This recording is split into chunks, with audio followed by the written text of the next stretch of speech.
Alright guys, it's a Chicken Sandwich here, and I'm bringing you kind of a tutorial going on here. If you guys don't know what this is, these are Magic the Gathering cards. I'm going to bring you kind of a tutorial of what's going on in my world and why I'm playing this game. This game is well over 15 years old. Well, actually it's over 20 years old now that I think about it. I think it started out in 1993. It has been the most popular card game in the world ever since its inception. If you've ever played card games like Yu-Gi-Oh!, Pokemon, Kaijudo, Vanguard, or any of them other card games, you can thank this card game for them even being able to exist. Because this card game is kind of the bee's knees, I have to say. I have a lot of fun. I play on a weekly basis at least. Right now I'm currently building a couple decks here and there for a couple different formats, and I hope to share a couple of those decks with you in time. And I'm kind of hoping you guys enjoy this video as I get into the tutorial of what these cards mean, because that's what I'm really going to start with. I'm going to start with a tutorial on what all these cards are, because they're all different card types. And in the next video I'm going to show you how what to do with these cards to play the game if you guys are interested. Now, I'm going to start with one of the most basic card types. It is a creature. This is a McKinney Slide Runner. It is a card from the latest release set as of the release of this video. Battle for Zendikar. It is a creature card, and it does have a couple different attributes to it. One of them is, if you look up in that top right corner, you're going to see a number and a fire symbol. That is a mana cost. And what it really means is what it costs to play. Any spell or permanent will have a cost like this for the most part. There are a few exceptions in the game, but all of them will have a cost. This one says it costs 1 of any mana plus 1 red mana. And I will explain to you in a little bit how to get that mana. But if you look, that this is a creature card.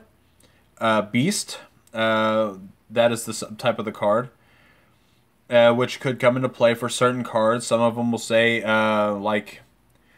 beast creatures have get +1/+1 and trample until end of turn or something like that. I mean, there are several different kinds of cards that interact with subtypes like beast. So, and we're going to move on down the card just a little bit to the very bottom right hand corner where you see them two numbers, the 2, the slash, and the 1. That is the power and toughness respectively. Power is a number that is whenever it deals when it's in combat with a creature, it deals that much damage to the other creature. The toughness is how much damage it can take from any source. Like if it deals combat damage to a creature, it they'll trade power and toughness to each other. Like, my power will go to its toughness, and its power will come to my toughness, and so on. And toughness is how much damage it can take before it dies. Now we'll move on up to an ability like creature cards will have abilities like Trample, which is an effect that if this creature deals damage to another creature and its power is over its toughness, every point of power over the toughness will hit the defending player. So, but it only counts whenever attacking. So, and it also has an ability called Landfall, which is a set-specific ability. Trample is not. Trample is in most sets. There are many other abilities that flow across multiple sets. Trample is one of them. Landfall is a Zendikar plane specific, because we are coming back to Zendikar in this block. Landfall was in the previous Zendikar block a few years back.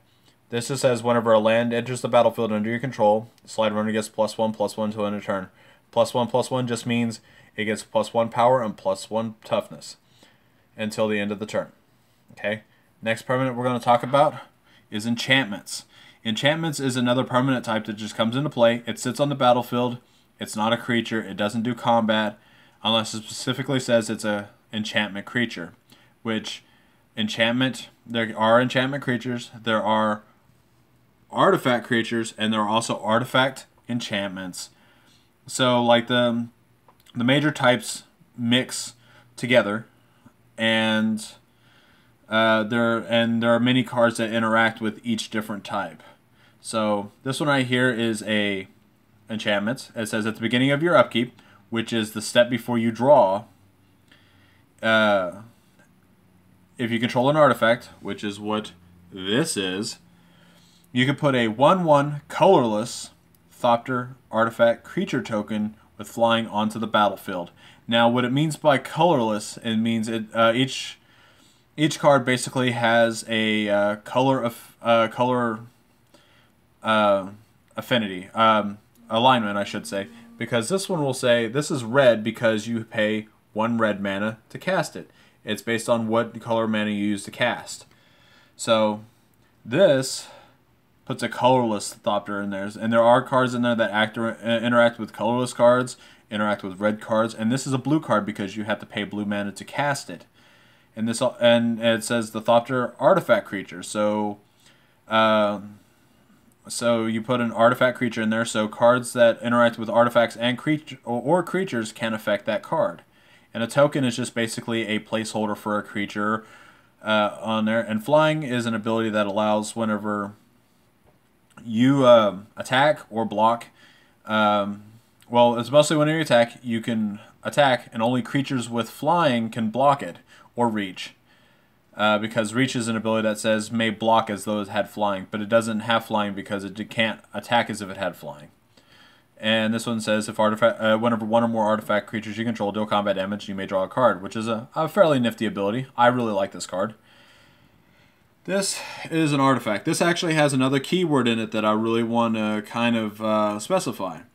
Artifacts are colorless because you pay 3 of any color to cast this one. And this actually has a couple new mechanics on there that I want to show you. One, it says Legendary Artifact. Anything that has Legendary on it means you can only have 1 of that named card on the field. That means I can only control 1 Hellvault. So that's really cool. And if you look down on the abilities down there, there's a little like turning signal in there. That means a tapping symbol. A tapping symbol is I take the card and I turn it sideways. It means I have used that card and it is exhausted, and I can't use the second ability if I wanted to use it, or I couldn't use that ability again unless I was able to untap it with an ability. So, and there's mana cost on there, which means I have to use mana to use that ability. Like I pay 1 mana, then tap it, and then exile target creature I control. So there are a couple things that whenever it comes into mechanics, I will go ahead and explain what tapping really does as far as creatures go. So keep in mind that there are like artifact creatures, legendary, and legendary is also another thing. There are legendary enchantments, creatures. There's even legendary lands, which this is what this is. This is a basic land. It is an island. There are 5 basic land types. There are going to be 6 when the next set comes out. But as of the 20-plus years that the game has been going on, there's only been 5 so far, and they're introducing another one in the next set. This is an island. One thing I need to tell you, the reason why basic lands are so important is basic lands are the only type of cards in a deck that you can have more than 4 of. So like you'll have more lands, like if I build a straight blue deck, which is this produces blue mana, I will have more islands in the deck than any other card. Basically, like I can only have like 4 of any other card, except I'll probably the decks are about 60 cards. I'll probably run anywhere from 20 to 26 lands depending on my mana needs. I mostly run towards closer to 26 whenever I build my decks. So anything that says basic land, there are 5 basic land types. There is Island, which is for blue mana, Forest, which is for green mana, Plains, which is for white mana, Swamp, which is for black mana, and Mountains for red.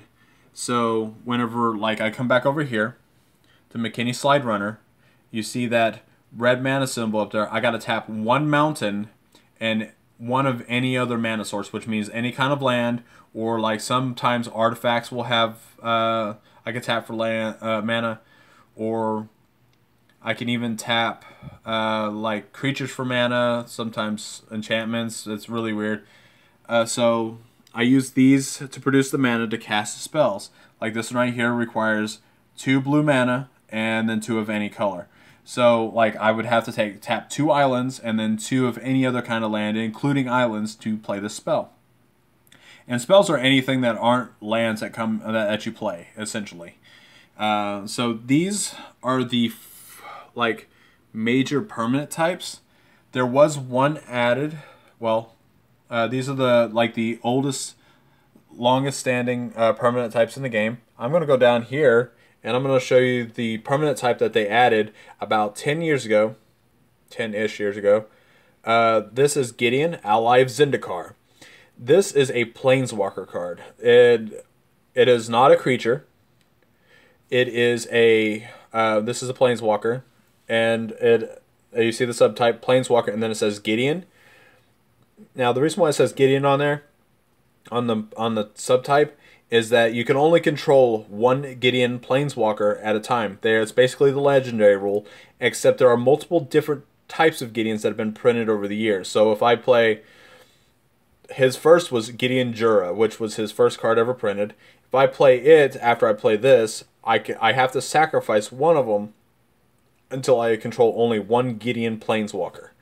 So that's one way to do it. And you'll see he has abilities on there, but we'll talk about his lower right hand number, which is a little different from power and toughness. It is his loyalty counters that come whenever he comes into play. Now, loyalty is basically their kind of health, because any card that says like a target player, like deal damage to target player, can target a Planeswalker, because there are many different types of cards in the old Magic the Gathering, which says target player deal so much damage to target player. You can do that to a Planeswalker and lower their loyalty. When their loyalty goes to 0 or lower, they destroy themselves. Now, the abilities on there, you see that +1 raises his loyalty by 1, and it allows him to turn himself into a creature, and you can attack with him. Then he has a 0 ability, which means he doesn't gain or lose loyalty, and he puts that on there. And then -4 means he'll minus himself all the way down to 0 to get yourself an emblem. An emblem is basically a permanent it's kind of like a token permanent, but it's a little different than that. It's a permanent that nobody can really interact with. So there's that. Also, you cannot activate any loyalty abilities, like say that -4. If his loyalty were to somehow drop below 4, he cannot activate that -4. So there's that. Now I want to go over here to another type of land. This is a non-basic land. You can only have up to 4 copies of this in a deck. So I just wanted to kind of show that off. Now I'm going to show you spells that are not permanents. This is a sorcery. Same basic concept as of casting it, is paying one red and 1 of any color to cast it. A sorcery, though, whenever we talk about sorceries, means we can. There are phases in the game called main phases that you can cast this, but you can only cast this as like when nothing else is going on. You cast it as the start of what's known as the stack. It has to be the bottom piece of the stack. And anything that can go on top of it, the only thing that can go on top of it is like an ability like this right here has an ability right here, that tap effect. It can do that because it says you can tap it at any time as long as you have the mana and you're able to tap it, unless it says it can only act as a sorcery. Now, the other thing that you can play above it is an instant. Instants are spells that can be played at any time as long as you have the mana, unless there is a special dictation of when you could play them. Like say, like there are certain says after somebody declares attackers, you may cast a spell or something like that. But as far as like instants go, you can cast them anytime as long as you've got the mana open to cast them. So these are the types of cards for Magic the Gathering. I hope you guys have enjoyed this video, and I will see you in the next video where I kind of show you how to play the game. If you guys like this kind of video, please give it a thumbs up and let me know in the comments. And if you guys have played Magic the Gathering, let me know, because I always like to know about other players. Alright, peace guys.